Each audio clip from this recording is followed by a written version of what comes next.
Ponto de Vista. Apoio Grupo Mendes.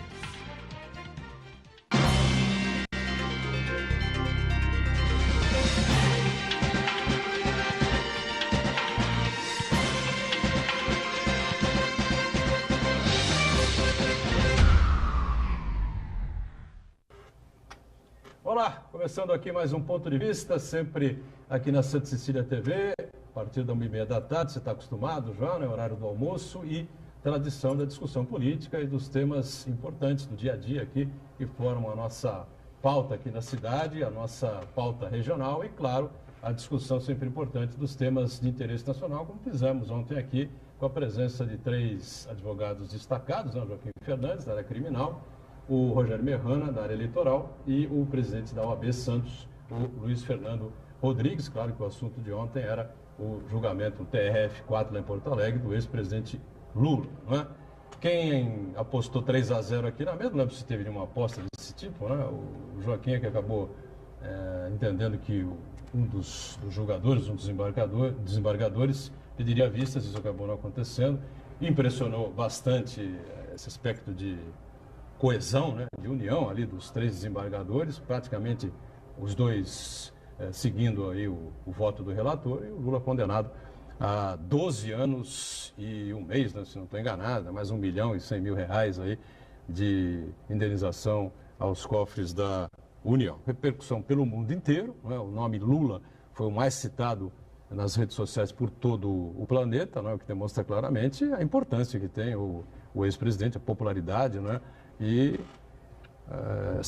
essa coisa interessante que ele construiu aí, o nome que ele construiu internacionalmente. Tem muita repercussão em torno disso, mas a gente, claro, abre aqui o ponto de vista, mais com a intenção de falar sobre aqui a cidade, já que amanhã a gente comemora mais um aniversário aqui de Santos, uma das cidades mais importantes do país, o maior porto da América Latina, e por isso estamos aqui no aguardo, já conosco o prefeito Paulo Alexandre Barbosa, do PSDB, para falar um pouco sobre a programação de amanhã e sobre as coisas da nossa cidade. Cristiane Lourenço, chefe de reportagem da Tribuna, participa com a gente aqui, nos dá o prazer da presença e está conosco aqui nessa edição. Tudo bem, né, Cris? Tudo bem, Edgar. É sempre um prazer estar aqui, ainda mais para discutir Santos, nessa véspera de aniversário, né? Eu acho que a gente tem bastante coisa para colaborar com a cidade. E o Marcos Santana, sempre atento às redes sociais, não é? As transmissões que fazemos aqui do Ponto de Vista e, claro, a sua participação, você que está sempre acompanhando a gente. Tudo certo aí, Santana? Tudo certo, tudo bem? Boa tarde, meus amigos e colegas. Boa tarde especial que nos acompanha agora ao vivo. Convido você a participar do programa, mandando sua pergunta, crítica, sugestão, pelo Facebook, Ponto de Vista com Edgar Boturão, ou por e-mail, contato@pontodevista.tv.br. Lembrando também que o Ponto de Vista pode ser acompanhado ao vivo pela internet, santaportal.com.br/tv. O nosso acervo de programas anteriores pode ser acompanhado na nossa página no Facebook, Ponto de Vista com Edgar Boturão, ou no nosso canal no YouTube. E você que nos acompanha na reprise às 20 horas, uma boa noite. Pois é, boa noite para você que acompanha a reprise. Hoje tem, né? Hoje tem a reprise. Ontem houve a transmissão do futebol aqui pela Santa Cecília TV, o jogo da Briosa, e acabou a reprise não indo ao ar. A gente já tinha essa informação, mas na hora do programa a tensão era grande aqui com as informações que vinham de Porto Alegre, né, do TRF4, os comentários aqui dos especialistas nesse tema, né? E o Lula acabou condenado. Você já viu aí na imprensa nacional, em toda a mídia, né, as principais emissoras de TV, os principais jornais, os sites todos, né, a repercussão internacional que deu essa decisão. Ficou surpresa, Cristiane, ou não? Olha, eu fiquei surpresa pelo aumento da pena, pela unanimidade, né? Agora, a grande expectativa é que acontece daqui para frente. Há previsões que em 1 mês ele possa vir a ser preso, ou mesmo o que acontece daqui para frente, se o PT vai continuar bancando, caso não venha essa prisão, se o PT continua bancando a candidatura dele, já se falou no Jacques Wagner, enfim, eu acho que o próximo mês vai ser bem agitado nessa questão de disputa presidencial. O Alckmin ontem eu vi que se posicionou, né? Falou que ninguém está acima da justiça, ele é sempre muito polido, e ontem ele colocou já a sua posição, quer dizer, ali apostando numa condenação. Eu acho, sinceramente, Boturão, que esse começo de ano vai ser interessante para quem gosta de acompanhar a política. O ano começou fervendo, né? Mais quente do que a gente está acostumado. A gente sabe que o ano eleitoral sempre é muito curto, né? Rápido. Quando você abre e fecha os olhos, passou a Copa do Mundo, Carnaval, está na eleição, já virou eleição, segundo turno, acabou o ano, né? É a expectativa da posse do novo governante, ou se for o caso de reeleição, que esse ano, evidentemente, que não será, né? Menos que o Michel Temer, né? Queira colocar o seu nome à disposição dos eleitores brasileiros, que eu acho praticamente impossível. Santana tinha realmente esse palpite mesmo, né? 3-0 contra o ex-presidente. Exatamente. Eu acho que muita coisa vai acontecer até o ano da eleição. A certeza que temos é que não há certeza de absolutamente nada. Mas vale lembrar que a decisão confirmada ontem pelo órgão colegiado é uma decisão controversa. Tirando os petistas, que mesmo que o Lula seja pego na boca da botija, vários juristas isentos e até contrários ao Lula, ao PT, identificam uma série de problemas na decisão do juiz Sérgio Moro, que foi confirmada pelos 3 desembargadores de Porto Alegre. Uma delas é o famoso ato de ofício, que o juiz Sérgio Moro não conseguiu identificar uma prova substancial que ligasse um ato do ex-presidente Lula que relacionasse a questão do triplex.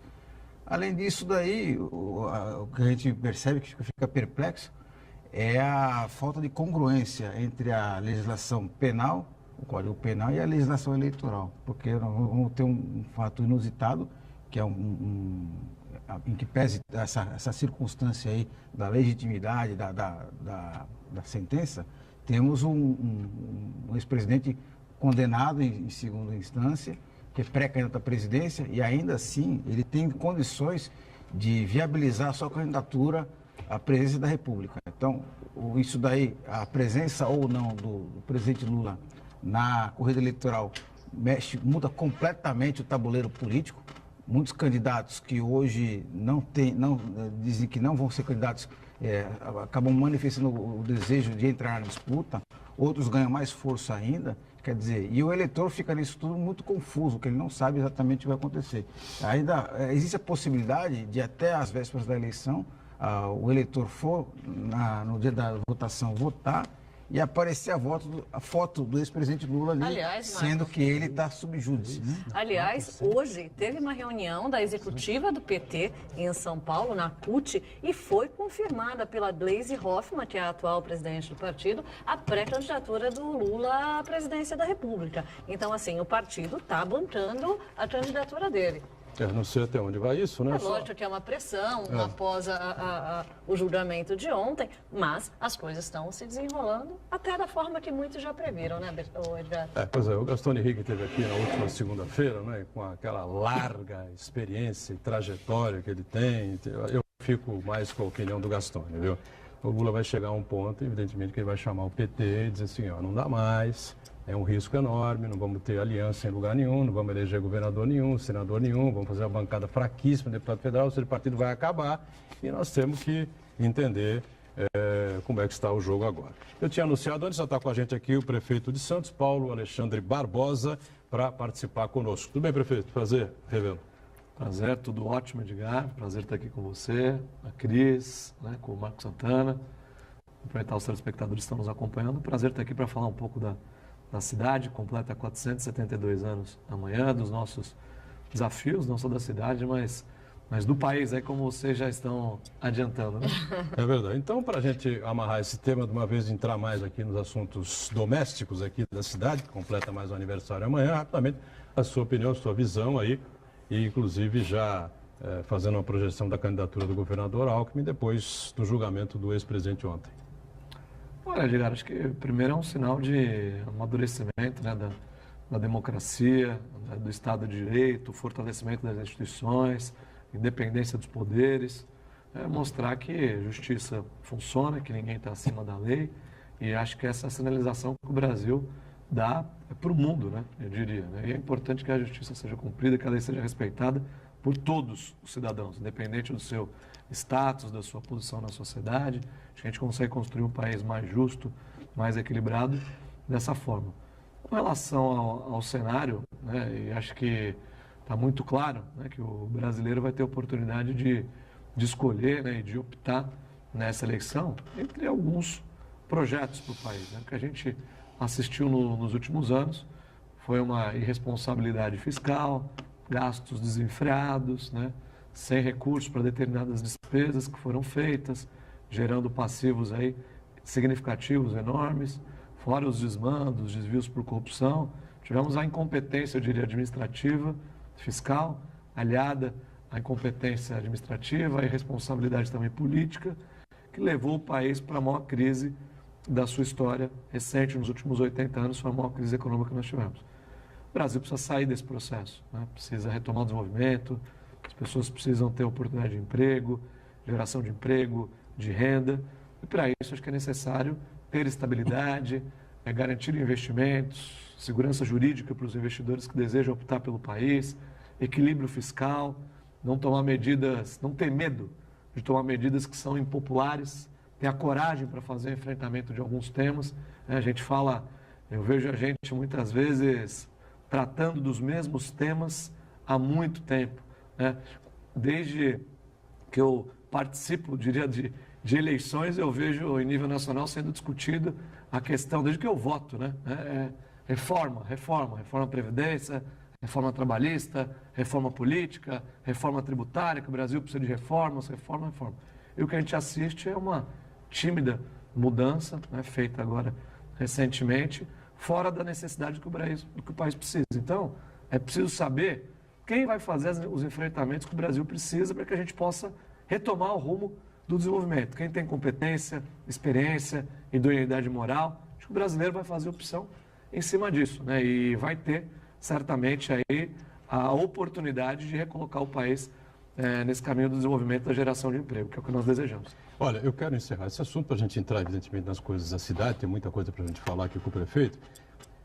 Aí dizem o seguinte, que eu tenho cisma com ele, não é? Não é possível, entendeu? Não é cisma, é pura realidade. Veja o que disse Fernando Henrique Cardoso numa entrevista ontem após a condenação do ex-presidente Lula. Saída de Lula esvazia Bolsonaro e abre espaço para Huck. E o Alckmin nessa história? O candidato dele não é Geraldo Alckmin, não é o candidato dos tucanos, não é o candidato do PSDB. Aí quando eu digo que ele joga contra, as pessoas dizem, não, você tem cisma com ele, que não sei o que, não sei o que, não sei o que. Eu digo, repito, ele joga toda a carreira dele contra os candidatos do PSDB, para se manter como o único tucano presidente da República. Depois ele diz aqui na sequência que ele gosta muito do Huck, se dá muito bem com o Huck, com a família do Huck, mas o Huck é muito cru para ser presidente. Mas ele diz lá dentro, no contexto, enfim, né? Ele solta uma manchete que vai viralizar, já viralizou, evidentemente, dizendo que a saída do Lula, né, esvazia o Bolsonaro, que é um oco, né? Não tem nada, não tem conteúdo nenhum, né? E abre a possibilidade publicamente de que Luciano Huck entre no jogo. Se o Luciano Huck entrar no jogo, eu já disse aqui várias vezes, a chance dele ser presidente da República é gigantesca, é enorme, monumental, porque um cara é conhecido no Brasil inteiro, né? As pessoas não vão ter o Lula, vão querer se apegar num outro Salvador, numa outra figura desse tipo, uma figura extremamente popular, enfim, lógico que ele tem uma chance enorme de ir ao segundo turno e de se eleger. Não sei se o prefeito concorda com isso, tá certo? Mas eu acho que o melhor para o país era o Huck ficar onde está, lá na TV Globo, fazendo os programas de sábado dele. E se quiser apoiar algum outro candidato, que ele julgue que tenha condições, ele fica à vontade, mas não entre no jogo. Agora, não é cisma minha, ô Santana. Ele joga contra os tucanos e continuar assim até o dia do seu óbito. Não adianta. É a minha opinião, eu vejo assim. O cara dá uma entrevista dessa, entendeu? Ele tem que dizer o quê? Pastor Lula, nós temos um ótimo candidato. Geraldo Alckmin será um grande presidente, tem o nosso apoio. Concorda, Cristiano? Ele tinha que dizer isso, né? Não é dizer que a situação abre espaço para o Luciano Huck. Vamos em frente, enfim, que é o que interessa. Prefeito, tem uma série de situações importantes, obras acontecendo aí na cidade, enfim, o aniversário tem uma programação extensa aí para a gente falar, mas eu queria começar com essa polêmica da paralisação das obras de contenção das enchentes, das ressacas lá na Ponta da Praia. Mais uma vez, o Ministério Público do Meio Ambiente batendo de frente, criando aí um problema para a Prefeitura. Olha, Edgar, esse é um tema importante para a cidade, né? Acho que vocês, profissionais de comunicação, já noticiaram em diversas oportunidades os efeitos e os prejuízos que esses eventos de ressaca têm trazido para a cidade, especialmente para a região da Ponta da Praia. Isso gera, além do transtorno para a população, um custo elevado para a cidade. Agora mesmo, por exemplo, a gente está fazendo aí processo de reforma do deck do pescador, que foi totalmente atingido, né, e impedido de ser utilizado durante um bom tempo por conta das ressacas. Estamos gastando quase R$2 milhões no deck do pescador. O que fez a prefeitura? Né? Há anos que se discute a responsabilidade pela ressaca, os efeitos da erosão na ponta da praia. O que a gente assistiu durante todo esse período foi o quê? O Porto negando a responsabilidade, dizendo que não é culpa da dragagem, que a dragagem não tem correlação alguma com as ressacas na ponta da praia, e de outro lado, a cidade tentando mostrar e comprovar que sim, que a dragagem traz efeitos significativos aí para a erosão na ponta da praia. A prefeitura resolveu liderar, assumir, resolver essa questão, tomar a frente do processo. O que nós fizemos? Garantimos recurso com o próprio Ministério Público Estadual, através de uma multa que foi paga, então, dinheiro do Ministério Público Estadual, acordo que a Prefeitura fez com o Ministério Público Estadual, fez esse pleito, o Ministério Público acolheu e nós recebemos esse recurso. Fizemos uma parceria com a Unicamp, né, com grandes especialistas renomados nessa área, para buscar uma solução para essa questão. A Unicamp apresentou uma proposta para a Prefeitura de um projeto piloto para diminuir a energia das ondas, a instalação a fixação dos sacos de areia, dos bags, né, em um determinado trecho, de acordo com cálculos matemáticos, toda uma projeção, para verificar o impacto disso e depois disso fazer sim uma obra permanente, né, depois desse piloto fazer o permanente. Nós fizemos o quê? Recebemos esse projeto da Unicamp, repito, com especialistas da área. Fizemos audiências públicas no ano passado, fizemos audiência pública este ano com a comunidade da Ponta da Praia, ouvimos todos os órgãos relacionados com esse tema. CODESP, Marinha, SPU, IBAMA, CETESB, todos foram ouvidos. Nenhum órgão colocou Isso está tudo documentado, né? Tudo documentado, tudo no papel. Nenhum órgão colocou óbice ao prosseguimento do projeto. Inclusive, muitos elogios, porque são especialistas renomados e essa experiência foi desenvolvida em alguns outros lugares do mundo, Estados Unidos, no Canadá. Trouxemos uma experiência bem-sucedida fora do país para Santos. A questão do licenciamento ambiental. A Prefeitura questionou o IBAMA. O que o IBAMA disse? Isso daqui não é da minha competência licenciar. É a CETESB que tem essa obrigação. O que fez a Prefeitura? Recorreu à CETESB. CETESB, o IBAMA está dizendo que você é responsável. O que disse a CETESB? Não, não sou responsável por esse licenciamento e mais, não é necessário fazer o licenciamento. Esta obra prescinde de licenciamento ambiental. Esse é o comunicado assinado pela CETESB e remetido à Prefeitura, com esses termos. Prescinde, entendemos, portanto, se o IBAMA veio orientado a procurar a CETESB disse que não precisa de licenciamento, o que a Prefeitura tem que fazer? A obra. É o que resta da Prefeitura. Iniciamos a obra, foi ajuizada uma ação por parte do Ministério Público, interrompendo a obra. Ação ajuizada, Prefeitura, depois da decisão de interrupção da obra, feita pelo Judiciário, novamente consulta o IBAMA. Olha, o Ministério Público está dizendo que vocês são os responsáveis por licenciar. Porque essa é uma das alegações do Ministério Público, que o IBAMA é o responsável. Prefeitura consulta novamente o IBAMA. O que diz o IBAMA novamente? Não, eu não sou responsável por licenciar. Inclusive, a Prefeitura pode tomar os procedimentos necessários e licenciar ela mesma a obra. Essa é uma obra de baixo impacto e a competência é local. Isso não serviu. O que faz a Prefeitura? Consulta a CETESB. CETESB, não dizendo que precisa de licenciamento na ação, interrompemos a obra. O que a CETESB responde? Pela quarta vez, não temos competência para licenciar a obra. A competência não é. Nós estamos recorrendo novamente à Justiça para que a Justiça determine e obrigue alguém a fazer o licenciamento. Se para a obra, porque, entendeu? A CETESB diz que não precisa, né, de licenciamento. O IBAMA diz que a responsabilidade é da CETESB. A Prefeitura cumpriu com a sua obrigação, respeitou todas as formalidades legais exigidas para se cumprir. Agora, o que a gente lamenta profundamente é que isso se perde na burocracia. Aquele cidadão que perdeu o carro quando teve a ressaca na Ponta da Praia, aquelas pessoas que ficaram impedidas de trabalhar, os ambulantes, as pessoas que tinham o hábito de pescar no deck do pescador que ficaram impedidas, elas não querem saber dessa burocracia. Claro. Elas querem saber do resultado, com absoluta razão. Né? E só para terminar, Santana, o que nós tivemos de conquista para a cidade, eu diria, nesse processo, é que quando a prefeitura tomou essa iniciativa, assumiu à frente desse processo, liderou esse processo, o que fez a Codesp?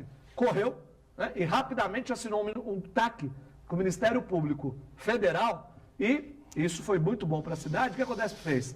Assumiu a responsabilidade pela erosão na Pão da Praia.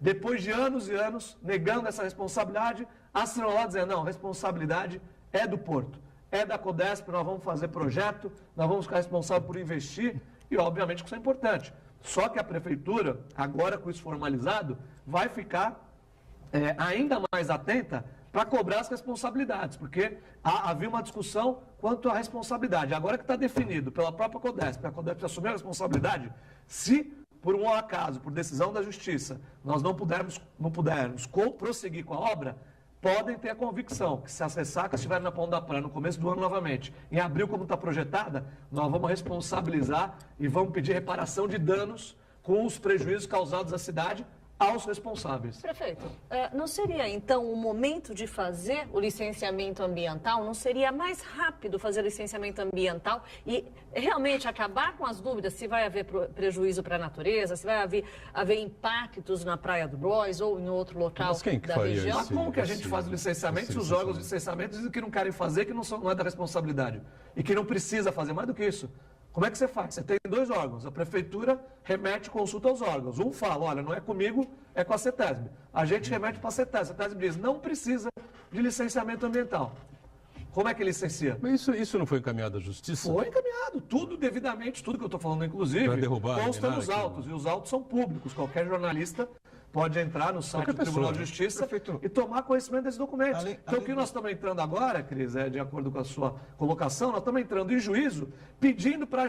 Isso é inédito, né? Nós estamos pedindo para a Justiça definir e obrigar um órgão a licenciar, porque nenhum órgão quer licenciar. Dizendo que não precisa de licenciamento. E o Ministério Público entra com uma ação dizendo que tem que ter licenciamento e a Justiça interrompe a obra. Já que interrompe a obra e ninguém quer fazer o licenciamento, a Justiça tem que definir quem faz. Agora, desde o ano passado, Santos é gestora, né, da praia, com compromisso, com termo de compromisso assinado com a SPU, com a Secretaria de Patrimônio da União. Isso não interfere? Santos não é autônoma para decidir um projeto ambiental? Em nada. Licenciamento ambiental é de competência do IBAMA e da CETESB. São dois órgãos, o órgão federal, que é o IBAMA, e o órgão estadual, que é a CETESB. A prefeitura, para fazer licenciamento, tem que desenvolver um convênio com uma série de cláusulas com a CETESB. Isso está sendo feito, mas é uma medida que demora um longo prazo. Né? Abriu-se essa possibilidade para alguns municípios, e para que os municípios tenham competência para licenciamentos de baixo impacto, mas não é o caso do município de Santos. Prefeito, além do prejuízo do tempo, que afinal a obra não foi iniciada, então a resolução está sendo postergada. Tem o prejuízo financeiro, porque uma obra parada tem o custo ali da manutenção do canteiro de obras. Dá para estimar o prejuízo? Olha, o prejuízo é bastante significativo, parada. Assim como nós tivemos a obra do VLT, por exemplo, paralisada durante meses. A obra ficou parada, questionando se o VLT o trajeto era adequado, se o canteiro central era apropriado, se discutiu isso. No fim, chegou-se à conclusão que era correta a intervenção, que o projeto era o mais adequado, mas a obra ficou paralisada, causando prejuízos gigantescos aos cofres públicos. Né? E a gente está, obviamente, tendo prejuízo para as pessoas. Nós estamos fazendo essa intervenção. As pessoas perguntam, prefeito, por que fazer agora, na temporada, a cidade lotada? Porque é o que determina a janela meteorológica. Nós só poderíamos fazer neste momento, porque os sacos de areia precisam ser colocados em alto mar, numa distância estabelecida, de acordo com cálculos matemáticos, e eles precisam de um tempo para se fixar, para quando tiver os eventos de ressaca, que são estimados a partir de abril, esses sacos estejam fixados e possam produzir os efeitos desejados. Então não vai dar tempo mais. Vai dar tempo. Então, nós temos um prazo exíguo, nos próximos dias. Qual Se não houver uma decisão, está nas mãos da Justiça. Nós recorremos à Justiça. A prefeitura tem até quando? Nós temos, segundo esses cálculos? Eu diria, aí até no máximo, ao Carnaval. período de carnaval. Se não sair uma decisão até o carnaval, é bem provável que não a decisão, já o início da obra. Se não houver, não tem condição. Até porque nós temos todo um processo. As dragas, por exemplo, que são utilizadas, elas não estão localizadas aqui no território paulista, elas vêm de outros estados. Para uma draga chegar em Santos, são 3, às vezes 4 dias de viagem, de deslocamento. Tem toda uma questão logística envolvida nesse processo. O intervalo, já a gente retoma a sequência aqui do Ponto de Vista.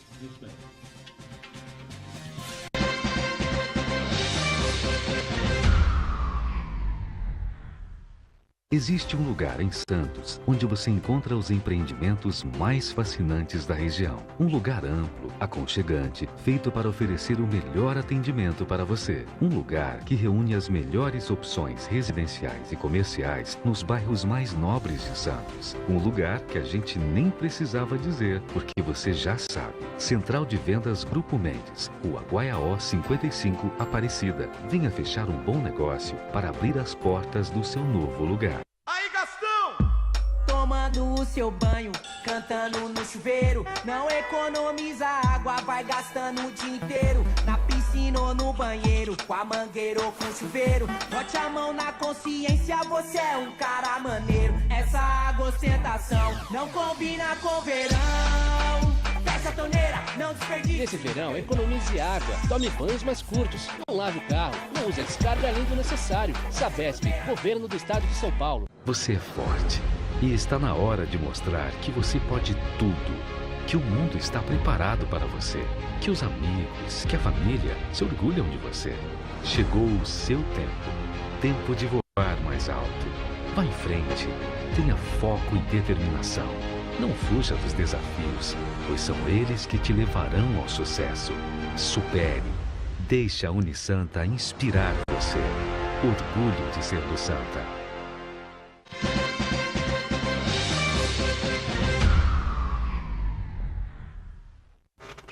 Muito bem, sequência aqui do Ponto de Vista. Estamos recebendo aqui o prefeito Paulo Alexandre Barbosa, prefeito de Santos, e a cidade comemorando amanhã 472 anos de fundação. Cristiano Lourenço com a gente, chefe de reportagem de A Tribuna, e o nosso Marco Santana, sempre acompanhando as redes sociais. Cris, fique à vontade, por favor. Tem muita coisa para a gente falar sobre a programação. Estamos entrando no segundo ano da sua administração, do seu segundo governo, né? É um ano eleitoral, é um ano que tem Copa, é um ano que já começou fervendo, como disse Boturão aqui agora há pouco. E a prefeitura vem numa situação também de grande sufoco financeiro em função de toda a crise do país. Até que tudo isso se resolva, até que a prefeitura consiga voltar a respirar, quais são suas prioridades dos 472 anos de Santos? Olha, Cris, Santos está dentro do território brasileiro e, portanto, impactada com essa crise econômica a maior dos últimos 80 anos. O que nós fizemos? Agimos com muita responsabilidade em 2017, cortamos bastante o tamanho da máquina, diminuímos despesas para fazer frente às obrigações principais, o salário dos servidores, obrigações básicas, e manter a capacidade de investimento da cidade, o que é muito importante, realizando as entregas que a população tem como expectativa. Então, mesmo diante desse cenário, como você disse, é um sufoco que o país passa, nós estamos celebrando o aniversário da cidade com entregas, que só foram possíveis pelas medidas que nós adotamos, não só em 2017, mas durante todo o governo. Estamos entregando aqui amanhã a escola Padre Francisco Leite, lá no Marapé, uma escola nova, moderna, dentro de um padrão que nós pretendemos levar para toda a rede municipal de ensino, todas as salas climatizadas, escola monitorada, câmera de monitoramento em toda a escola, acessibilidade, uma escola realmente moderna. Estamos entregando o centro de capacitação. Francisco Leite, só para lembrar, o Padre Chiquinho. Padre Chiquinho. Estamos entregando o Darcy Ribeiro, um centro de capacitação, que é a Casa do Educador, que vai ficar responsável por qualificar e preparar os nossos professores com as mais modernas tecnologias.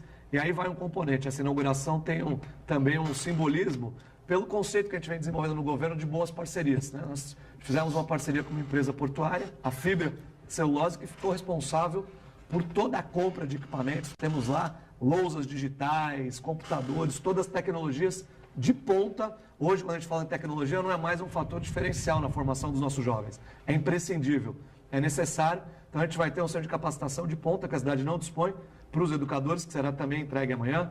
Vamos entregar a Vila Santa Casa, talvez seja um dos mais relevantes conflitos urbanos que a gente tem na cidade, as condições indignas, eu diria, de moradia para as pessoas que vivem ali durante mais de 2 décadas. Estamos resolvendo esse problema, muito se falou sobre isso, amanhã está resolvido, as famílias vão poder fazer a sua mudança, 133 famílias, vamos acabar com a Vila Santa Casa. Esse conjunto é CDHU? CDHU, parceria com o Estado, a Prefeitura entrou com o terreno, fez os projetos, o Estado fez a obra, aliás, Edgar, é o primeiro projeto de CDHU, é um inédito projeto, verticalizado, com 19 andares. Né? Como a gente tem carência de terrenos na cidade, tínhamos a necessidade de atender essa demanda, foi feito um projeto customizado, o governador aceitou esse desafio de fazer um projeto habitacional com prédio de 19 andares, área de lazer, sacada, o elevador, vista para o mar, né?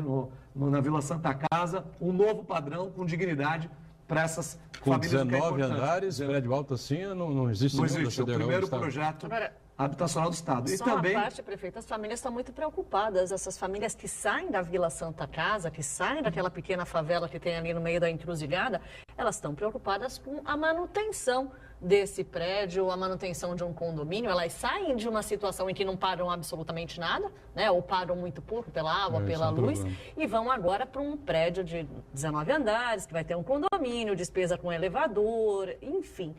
O senhor acha que esse projeto aí, o senhor apostaria novamente num projeto como esse? Olha, sem dúvida alguma, Cris. Se você tiver a oportunidade de visitar a Vila Santa Casa, você vai ver a condição que essas famílias vivem, né? Não, realmente a condição é desumana. Né? Eu diria que é uma irresponsabilidade do poder público durante esse período, né? Pelas limitações, evidentemente, que ocorreram, deixar que as famílias permanecessem nessa situação. Então, é evidente que a gente tem novos desafios. É um novo modelo, né? É algo novo para as famílias que terão que se adaptar. Nós temos aí toda a estratégia de preocupação com o CDHU, com a Coab, para que as famílias possam ser orientadas. Temos as tarifas sociais que serão implementadas para tratar de um projeto habitacional público, então com barateamento, com redução de custo. O CDHU também no processo e a Coab vão assumir algumas despesas para diminuir o impacto para essas famílias, especialmente aquelas relacionadas à manutenção de elevador, que é aquilo que gera um custo mais elevado aí nos condomínios. Então, está tudo sendo feito e preparado para atender essas famílias com absoluta dignidade, para que as famílias possam ter um lar digno, né? Ao acabamento dos apartamentos, amanhã a imprensa toda vai ter a oportunidade de conhecer. Nós tivemos um padrão, eu diria, de excelência, qualidade de acabamento, modelo de projeto, e a gente tem uma cidade, Cris, com poucas opções de terreno. Uma das grandes carências da cidade é a área. Tanto é que nós fizemos uma parceria com São Vicente, né? Destinamos uma área que o município tinha em São Vicente para a própria cidade de São Vicente fazer habitação, e a outra parte, São Vicente autorizou que Santos fizesse, né? Que é o Tancredo Neves, são 1.120 unidades habitacionais que nós começamos a construir, pela falta de área na cidade. Então, como tem poucas áreas, qual que é a saída? É verticalizar para que a gente possa atender o maior número de famílias, tendo em vista que o déficit habitacional da cidade supera as 10 mil moradias. Se não fizer isso, não tem outra forma de solucionar a questão. Por isso, essa opção que a cidade fez, acertada, né?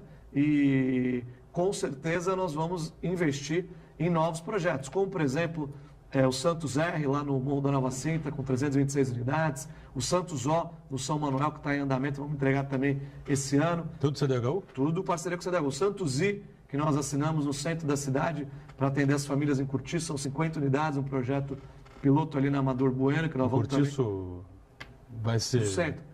Vamos atender 50 famílias, né? É um primeiro projeto nessa área, mas são muitos projetos habitacionais em andamento. Eu diria que 1.120 do Tancredo Neves, 326 lá no Morro da Nova Sintra, 205 no São Manuel, esses 50 o Santos I. Enfim, temos outros projetos que estão sendo também desenvolvidos para que a gente possa avançar. A execução desses projetos na área central da cidade, os tombamentos? Olha, tombamentos nós estamos fazendo, entrando num outro tema, Edgar, aproveitando, mudanças na lei de uso e ocupação do solo, no próprio plano diretor da cidade. Aliás, no retorno do recesso legislativo agora, em fevereiro, nós vamos encaminhar uma lei, uma alteração na lei de uso e ocupação do solo para a Câmara Municipal. Com qual objetivo? Com o estímulo à revigoração, revitalização do centro da cidade, trazendo a construção civil, estimulando a construção civil a investir no centro da cidade. A gente sabe que a cidade começou a ser povoada justamente pelo centro. Então, o centro já tem uma infraestrutura adequada para receber habitação. Por isso, nós vamos retomar esse projeto e vamos criar condições mais atrativas. Em resumo, o que isso significa? Que vai ser mais barato para o empreendedor construir no centro da cidade do que qualquer outra área da cidade, para que ele possa se sentir atraído, especialmente no trecho do VLT. Nós aprovamos um novo projeto da segunda fase do VLT junto ao Estado, que vai pela Campos Melo, passa pelo mercado municipal, na porta do mercado, aquela área ali que precisa de um processo de revitalização. Então, junto com projetos estruturantes como o VLT, nós vamos encaixar também essas mudanças na lei para estimular o empreendedor a investir no centro da cidade. Diga, Marcos Santana. Prefeito, o equilíbrio fiscal é um desafio para todos os governantes, seja a nível federal, estadual ou municipal. Em Santos não é diferente.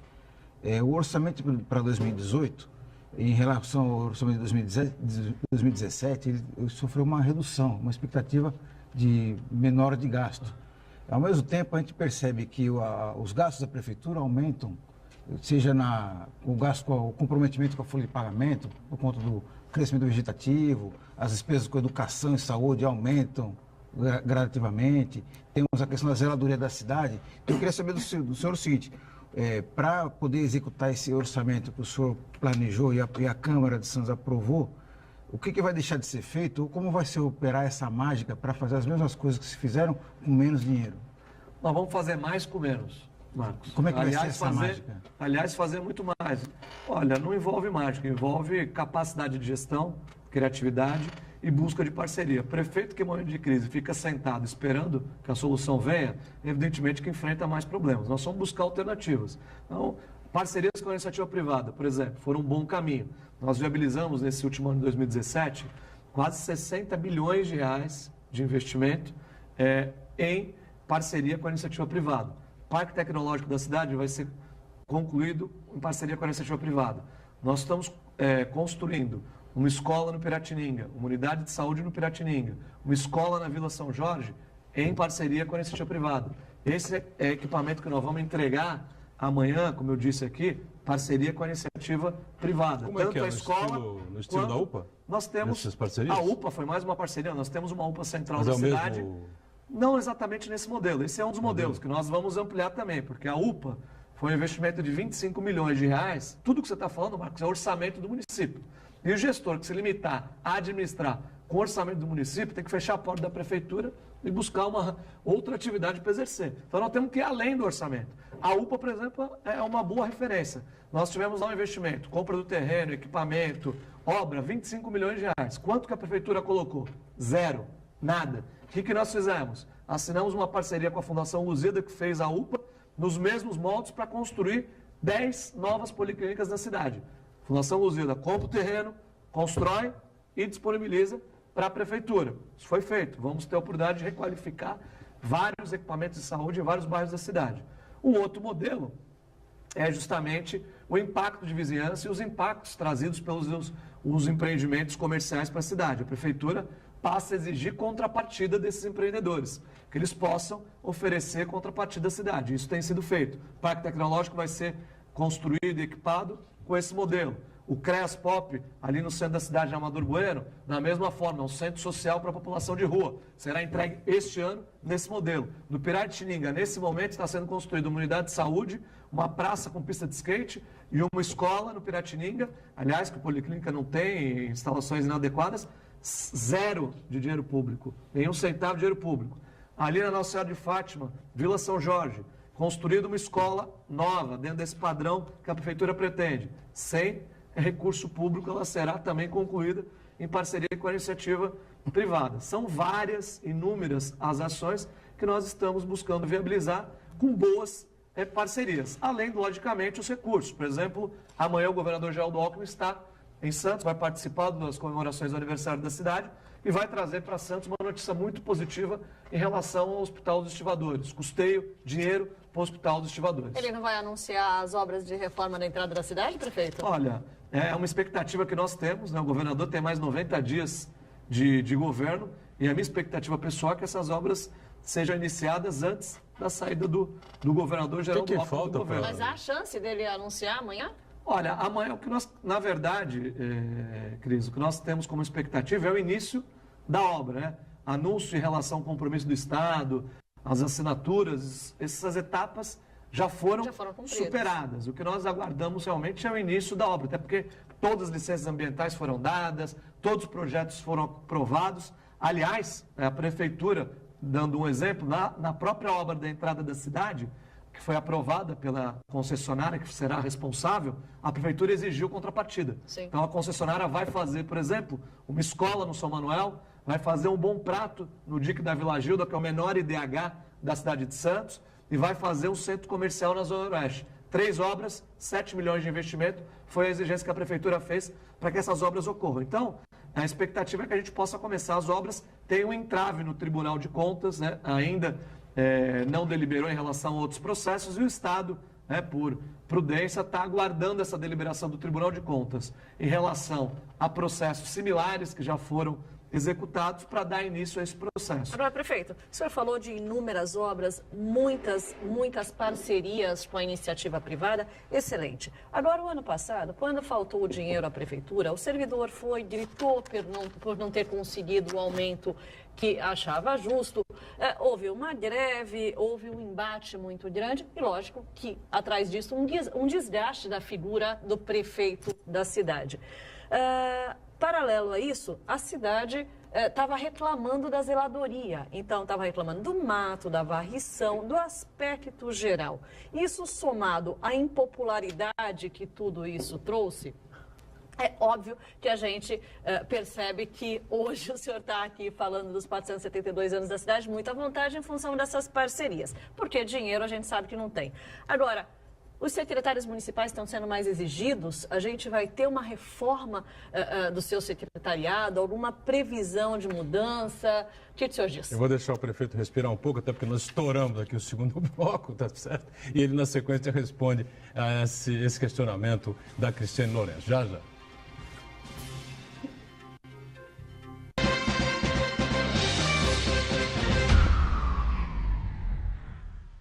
Existe um lugar em Santos onde você encontra os empreendimentos mais fascinantes da região. Um lugar amplo, aconchegante, feito para oferecer o melhor atendimento para você. Um lugar que reúne as melhores opções residenciais e comerciais nos bairros mais nobres de Santos. Um lugar que a gente nem precisava dizer, porque você já sabe. Central de Vendas Grupo Mendes, Rua Guaiaó 55, Aparecida. Venha fechar um bom negócio para abrir as portas do seu novo lugar. Aí, Gastão!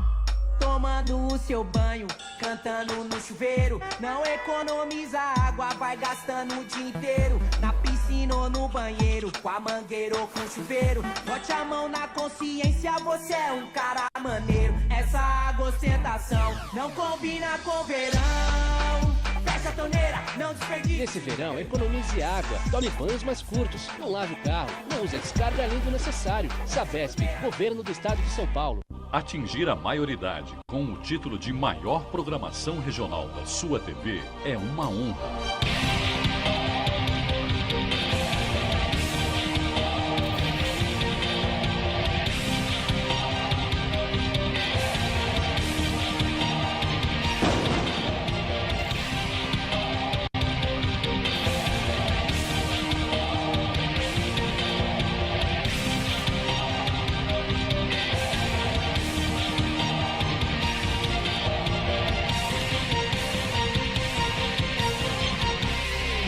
Santa Cecília TV, há 21 anos, a maior programação regional da sua TV.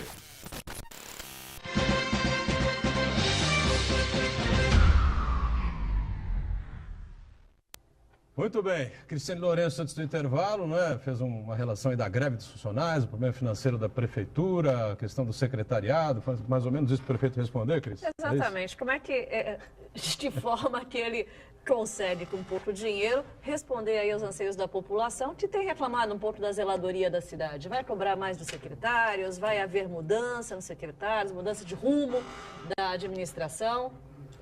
Olha, Cris, primeiro, te colocar que, assim, em relação às medidas que nós adotamos no ano passado, acho que o resultado só comprovou que aquilo que nós fizemos foi acertado, foi o correto. Quando nós não demos o aumento para o funcionário desejado, né? A primeira proposta dos sindicatos era quase 30% de aumento no salário. Nós não demos, enfrentamos sim a greve.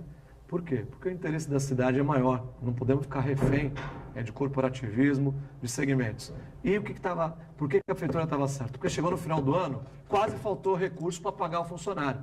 E se não tivesse pago o funcionário, de quem que seria a irresponsabilidade de ter dado o aumento desejado? Evidentemente do prefeito. Eu diria que se a gente tivesse dado o que o funcionário pediu de aumento, nós teríamos parado de pagar o salário logo no início do segundo semestre. Íamos ficar alguns meses. E a gente tem assistido o que essa demagogia fiscal tem como resultado no Brasil inteiro, né? A gente vê aí muitos estados que falaram sim, falaram amém e quebraram as respectivas cidades, estados. Aqui em Santos isso não vai acontecer. Eu não tenho problema nenhum de tomar decisões impopulares. Acho que quem quer ser popular deve procurar ser programa de auditório, fazer algum outro tipo de atividade. Na vida pública, a gente tem que agir com responsabilidade, com enfrentamento, porque é muito fácil ser popular às custas do dinheiro público. São consequências que não são absorvidas num primeiro momento, mas logo à frente essa irresponsabilidade tem um preço alto. Mas agora acho que não está dando para ninguém mais fazer esse tipo de coisa, né? Então, chegou no limite, né? Acho que essa demagogia fiscal chegou no limite, mas ainda há alguns que ousam agir dessa forma. Então, eu não me arrependo de absolutamente nada. Fizemos o que era certo, defendendo os interesses da cidade. Em relação à zeladoria, não tem como fazer mágica. São cortes que são necessários, foram importantes, para que a gente pudesse honrar esses compromissos essenciais. Esse ano, nós entramos nesse ano muito melhor do que terminamos 2017, basta ver o que nós vamos entregar agora no aniversário da cidade. A zeladoria, vamos conseguir ampliar equipes, é um problema, é um desafio diário, permanente, que requer investimento, e nós vamos priorizar esse tema. É evidente que a prefeitura tem recurso, né, tem dinheiro, há uma queda de arrecadação, mas nós gastamos R$1 bilhão por ano com funcionário público, né? Despesas que foram pagas para todos os servidores, os salários que foram cumpridos, enfim, as responsabilidades atribuídas. E em relação à popularidade, a gente vê que isso é muito relativo, né? A gente vê, por exemplo, quem foi o presidente da República nos últimos anos que saiu com a maior popularidade na história do país, né, recente. Foi o Lula, né? Eu não quero ter a popularidade do Lula e ter o resultado que o Lula colheu ontem. Eu prefiro fazer a coisa correta, decente e olhar no olho do eleitor para falar a verdade, porque de mentira as pessoas estão cheias. Em relação a mudar rumo da administração, rumo do governo, óbvio que a gestão ela é dinâmica. Então, trocar secretários, ninguém é dono da cadeira em nenhuma área. Então, eu observo permanentemente, diariamente. Vamos fazer Só uma ajustes. informação importante em cima disso, a secretária de Ação Social, Rosana Russo, não está mais à frente da secretaria, né? Evidentemente, ela não está, se aposentou, fez um excelente trabalho, é uma técnica competentíssima, servidora pública de carreira do município de Santos. E quem vai substituí-la? Nós vamos avaliar, essa é uma das mudanças que nós vamos fazer. O que eu diria? Primeiro, toda adequação, toda mudança do nosso governo vai ser para enxugar. Eu fui o único prefeito nos últimos 30 anos que não criou um cargo na administração direta da Prefeitura Municipal de Santos. 0. Além disso, tinha 1.200 funcionários contratados emergencialmente. Hoje tem 140. Até o final do primeiro semestre vão ter 30. Redução, né? Prestação de serviço, máquina mais enxuta e mais eficiente. Mudanças na equipe, elas são sempre necessárias e importantes serem feitas. Agora, é importante lembrar que essa equipe fez um trabalho durante 4 anos. E esse trabalho foi avaliado pela população. E esse trabalho essa equipe foi reconduzida. Né? O prefeito não foi nada sozinho, apenas representa essa equipe. Então, esse trabalho de 4 anos, ele foi validado nas urnas, né? Que num país democrático é a melhor maneira de validar qualquer tipo de trabalho. Então, portanto, adequações sim, mudança de rumo jamais, porque não é isso que a população deseja. Diga, Santana. Prefeito, no primeiro bloco a gente falou sobre uma questão judicial envolvendo a prefeitura, que são as obras lá na Ponta da Praia. E a prefeitura também está envolvida em outra questão judicial com relação à tarifa do transporte público municipal. A prefeitura autorizou um aumento para a concessionária e a justiça foi lá e vetou esse aumento. E, rememorando, o senhor conseguiu aprovar uma lei que admite a possibilidade da prefeitura fazer um subsídio ao transporte coletivo para promover o equilíbrio financeiro da empresa que presta o serviço. Existe a possibilidade da prefeitura ter que pagar um subsídio para poder viabilizar o transporte coletivo em Santos? Olha, essa lei ela autoriza a possibilidade de subsídio, não aplica o subsídio. A possibilidade é zero, não existe possibilidade. Aliás, você tocou num tema importante, Santana, para esclarecer a população, porque às vezes as pessoas falam, olha, mas lá em São Paulo a tarifa também é R$4, aqui em Santos o aumento que foi dado, na verdade a tarifa em São Paulo é de quase R$7. O que acontece é que a prefeitura paga uma parte da tarifa e o usuário paga a outra, ou seja, o munícipe com seus impostos paga a tarifa. Aqui, o subsídio não precisa nem ir muito longe, algumas cidades da Baixada Santista pagam subsídio. A prefeitura tira dinheiro do caixa, dinheiro que poderia ir para a saúde, para a educação, para outras áreas, para aplicar na tarifa. Aqui em Santos, negativo, zero, não tem um centavo da prefeitura para as concessionárias como subsídio. Então, o aumento foi dado dentro do que prevê o contrato exige que a prefeitura dê o aumento durante um ano, né? Aplicando os indicadores que são pertinentes na área de transporte e fazendo uma correlação com o número de usuários, né? Quanto maior o número de usuários, menor a tarifa. É como um condomínio, né? Mais apartamentos, menor condomínio. Na tarifa, mais usuários, menor tarifa. E o que nós tivemos, até pela crise econômica, foi uma diminuição do número de usuários e, com isso, uma elevação do valor da tarifa. Estamos apresentando com toda a tranquilidade todos os cálculos ao Poder Judiciário, que ao final vai decidir. Se a se definir que não tem que dar o reajuste, ótimo, não se dá o reajuste. Decisão não se cumpre. Agora, no passado, foi o mesmo procedimento. Houve essa suspensão da Justiça e, em seguida, a Justiça autorizou o reajuste por entender que o que a Prefeitura estava fazendo era o correto. Então, nós vamos aí apresentar as alegações para a Prefeitura muito em breve, ainda não foram apresentadas. Agora, houve queda de passageiros? Sim. Em quantos por cento? Olha, nós temos os números aí, mais de 5% de queda de passageiro. Mas também tinha-se dito, prefeito, que depois da inauguração do VLT haveria toda uma reestruturação das linhas de ônibus. A gente ainda não viu essa reestruturação. Teve alguma influência nisso? Capaz, não, o VLT certamente tirou passageiro do ônibus. A gente tem hoje uma malha cicloviária também que é muito boa. É óbvio que as pessoas numa cidade como Santos vão usar mais a bicicleta. E isso, no momento de crise, vai tirar mesmo a passageiro dos ônibus. Agora, eu não vi essa remodelação do sistema de ônibus. Olha, ela vem acontecendo, Cris. Agora, o impacto maior da remodelação, hoje, o trajeto do VLT, ele vem de São Vicente, Pontos Barreiros, à Estação Porto, é o limite dele. O maior número de destinos das viagens realizadas é para o centro da cidade de Santos, local que o VLT ainda não chega. Então, a reestruturação efetiva do sistema das nossas linhas de ônibus, ela vai se dar com a operação do VLT para o centro da cidade. Até porque as pessoas que vêm de São Vicente, na sua maior parte, pegam uma condução complementar, isso são estudos técnicos de origem e destino que comprovam. Pegam o VLT em São Vicente, chegam a Santos e em Santos, pegam um ônibus para um outro destino, para um outro local, ou seja, as viagens continuam se realizando. Agora, evidentemente que tendo diminuição de número de passageiro, tem o aumento da tarifa. Isso é lógico, é uma fórmula que é matemática e no mundo inteiro é assim, não é diferente. Se outros modais estejam sendo potencializados, vocação da cidade, mérito da cidade. Se a gente está fazendo mais ciclovia, remodelando o Bike Santos, estimulando que as pessoas utilizem a bicicleta, mais saudável, menos poluente, melhor para a cidade. E vamos continuar ampliando a malha cicloviária, porque isso é extremamente necessário e benéfico para a cidade. Antes da gente falar de um assunto que eu aqui me comprometi com o Boturão, o senhor acredita que o VLT comece a obra desse segundo trecho quando? Olha, nós fizemos uma discussão com o Estado para aprimorar o projeto. Inicialmente, quando assumi a prefeitura, essa segunda fase estava prevista de ser desenvolvida pela Conselheiro Nébias, rumo ao centro. E a Conselheiro Nébias, junto com a Washington Luiz, são as duas únicas vias que ligam a praia ao centro ininterruptamente. Portanto, entendemos que não era interessante estreitar, a Conselheiro Nébias com o VLT. Por isso passamos para Campos Melo, para revitalizar toda aquela região do mercado, potencializar o centro da cidade. Então, fizemos o projeto, o Estado aceitou, foi aprovado, todas as licenças ambientais já estão foram concedidas.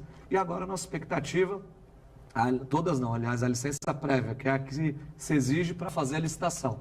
Então, o Estado está concluindo o projeto executivo. Nossa expectativa, de forma objetiva, é licitação neste primeiro semestre, obra no segundo semestre de 2018. Esse ano a gente começar a segunda fase do VLT, que vai ser importante porque é uma segunda fase para Santos. É Santos, ou seja, vai conectar ali aquela região do Porto com o centro da cidade. Serão 14 estações, é um projeto que vai colocar a região do centro da cidade num outro patamar em termos de desenvolvimento econômico, de revitalização, muito importante para Santos. Nós estamos trabalhando com muito afinco nisso. Você queria questionar sobre o Hospital dos Estivadores. O senhor, no primeiro bloco, disse que amanhã o governador vem participar das comemorações em Santos e que faz um anúncio importante lá no Guilherme Álvaro, no Hospital dos Estivadores. Guilherme Álvaro é capaz de deve dar uma passadinha também, não tem dúvida. Né? Pois é. Mas no Hospital dos Estivadores, que é o hospital construído aí pela Prefeitura e que tem uma guerra de disputa com a União de verbas, né, prefeito? Recentemente a gente teve num evento com um ministro e depois daquele evento nenhum tostão pingou na conta da Prefeitura? Ministro que em breve deve deixar o cargo, deve concorrer de novo a deputado federal, né? Nada. Infelizmente nada. O governo federal, só para rememorar um pouco o Hospital dos Estivadores, nós investimos quase 60 milhões de reais no hospital, na obra, equipamento, entregamos esse equipamento para a cidade, né? Dinheiro predominantemente da Prefeitura e do Estado para a obra, né? O governo federal entrou com zero, com nenhum centavo na obra e no equipamento do hospital. Passamos então ao funcionamento. Iniciamos o funcionamento. Hoje, basicamente, em números arredondados, o governo do Estado banca mais de 50% do custeio do hospital, mensalmente, né? A Prefeitura de Santos, quase 40% do custeio do hospital, e o governo federal, 10% do custeio do hospital. Ou seja, é uma conta inadmissível. Nós levamos o ministro, aliás, é o terceiro ministro da Saúde que eu levo no Hospital dos Estivadores. Levei lá o quarto, com certeza. Levei o Marcelo Castro e o último foi o Ricardo Barros, depois daquele evento no jornal A Tribuna. Os três se comprometeram em apoiar, em destinar recursos, vamos aguardar que isso seja efetivado. Tão logo isso aconteça, o que o governador vem dizer amanhã? Nós vamos continuar mantendo o hospital aberto e funcionando durante todo o ano de 2018. O Estado vai nos dar essa garantia com a assinatura do convênio, que é um avanço. Só que nós precisamos ampliar o atendimento. A próxima etapa qual é? Ampliar o número de leitos, ampliar serviço. Nós temos aí praticamente um ano de funcionamento, vai completar na semana que vem, os estivadores, mais de 2.000 partos realizados, atendimento regional, como todos os equipamentos da cidade de Santos, alto nível de excelência. A gente vai divulgar os dados na semana que vem, mas a mortalidade infantil no Hospital dos Estivadores, por exemplo, parto é uma das menores, é a menor de toda a Baixada Santista, de rede pública, rede particular, e uma das menores do país, né? É um trabalho de excelência, né, que nós levamos. Mais uma questão que nós não tivemos medo de enfrentar, né? A organização social fazendo gestão na saúde. Provamos a lei, isso foi um objeto de polêmica, hoje trouxemos o Oswaldo Cruz, um dos melhores hospitais do Brasil para gerir os estivadores. O resultado está aí, vamos apresentar semana que vem. 2.000 vidas que vieram ao mundo pela excelência profissional e competência dessa organização social, que é parceira da Prefeitura. Enfim, então acho que o caminho é de ampliar a parceria. Nós dependemos da União, eu disse isso, repito, para ampliar, depende da União colocar a mão no bolso. É isso que a gente está aguardando. A programação das comemorações dos 472 anos da cidade de Santos começa amanhã, a que horas e aonde? Já começou hoje, já demos a largada logo cedo, entregamos um centro esportivo ao Adalberto Mariani, ali no Imbaré, um equipamento importante. O Adalberto Mariani foi um dos ícones do esporte da nossa cidade, professor de natação. Entregamos o espaço, nós fizemos uma construção de uma quadra, também entregamos lá o centro comunitário do bairro do Imbaré. Na frente já funcionava a creche, que nós entregamos também, uma creche nova, Margarete Buchmann. Enfim, remodelando esse espaço aí com novos equipamentos, esse bairro do Imbaré, que é um bairro importante. Já iniciamos as comemorações com essas entregas e amanhã temos aí o ato cívico às 8 horas, temos a missa às 9, a sessão solene às 10. Vamos receber o governador às 11 lá no conjunto da Vila Santa Casa para fazer todos esses anúncios, trazendo boas notícias para Santos. Muito bem. Cristiano Lourenço, tem algum lugar de preferência aqui na cidade? Mais bonito, que você goste mais de frequentar? Eu gosto do Gonzaga. Só? Eu gosto do Gonzaga. Mas o prefeito precisa ajudar a gente lá no Gonzaga, né, prefeito? Tem muita população de rua. A população de rua? É um dos problemas que a população vem reclamando. É um drama nacional, lógico que é. Mas eu gosto muito do Gonzaga. Eu acho o Gonzaga o coração da cidade. Marcos Santana falou na gravação que vai para amanhã, né? Isso. Mas eu não estou lembrando. Pode falar hoje de novo. Amanhã a gravação com o Sérgio Williams e com o Esmeralda, enfim, né? figuras que conhecem muito aqui a cidade, falamos muito de Santos, enfim, dos pontos da cidade. Qual é o seu... Meu local predileto é a Ponta da Praia ali. Aquela vista, aquele visual maravilhoso? As muretas do canal da Ponta da Praia ali, onde termina a faixa de areia ali, para ver um pôr do sol é imperdível também. Você pergunta isso para o prefeito ou não? É saia justa demais, né, para ele falar? Não, vamos perguntar. Vai perguntar para ele se tem um lugar predileto aqui? Vamos falar se é aqui, vão dizer que não gosta de lá, que não sei o quê. Mas, bom, vou perguntar isso. Quero que eu pergunte para você se tem um local predileto aqui em Santos. Eu gosto muito do Gonzaga, gosto muito da Ponta da Praia, mas o meu lugar predileto na cidade é a praia. Acho que é o lugar mais democrático que tem, né? O lugar que simboliza com mais fidelidade o que significa a nossa cidade, né? Tá pisando na areia da praia, dá um bom mergulho, recarrega as nossas energias e nos dá força para seguir em frente. Então, eu colocaria a areia da praia em toda a sua extensão como meu lugar preferido na cidade de Santos. Prefeito, obrigado por estar com a gente. Sucesso amanhã, no dia do aniversário da cidade. Até uma outra aqui, viu? Obrigado, Edgar. Obrigado, Cris, Marcos. E um grande abraço aos telespectadores. Amanhã tem o programa gravado, como eu disse, né, com o Sérgio Williams, falando muitas histórias interessantes aqui da cidade de Santos. Cris, obrigado por estar com a gente. Espero que volte mais vezes. Eu sei que não é fácil, tá certo? Marcos Santana diariamente conosco, a gente sempre junto com você. De segunda a sexta-feira, 1h30 da sempre ao vivo. E a reprise aqui na Santa Cecília TV às 8 da noite. Valeu, obrigado, gente. Tchau.